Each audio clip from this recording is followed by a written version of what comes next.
পাকিস্তানের জনপ্রিয় অভিনেত্রী হানিয়া আমির ঢাকায় প্রথমবার এসে সকলের দৃষ্টি আকর্ষণ করেছেন।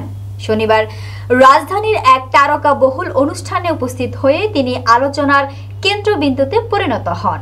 বিস্তারিত থাকছে ডেস্ক রিপোর্টে।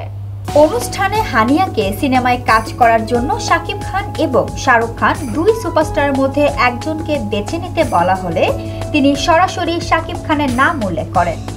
হানিয়া আমির বলেন, আমার মনে হয় আপনারা শাকিব খানকে বেশি পছন্দ করেন। তার এই মন্তব্যে অনুষ্ঠানে উপস্থিত ভক্ত এবং গণমাধ্যম কর্মীদের মধ্যে আনন্দ ও উচ্ছ্বাস দেখা যায়। এটি বাংলাদেশি চলচ্চিত্র এবং পাকিস্তানের বিনোদন জগতের মধ্যে বন্ধুত্বপূর্ণ সম্পর্কের একটি প্রতীক হিসেবেও বিবেচিত হচ্ছে। উল্লেখ্য, হানিয়া আমির তার দক্ষ অভিনয় এবং উষ্ণ ব্যক্তিত্বের জন্য ইতিমধ্যেই দক্ষিণ এশিয়ার দর্শকদের মধ্যে বিশেষ জনপ্রিয়।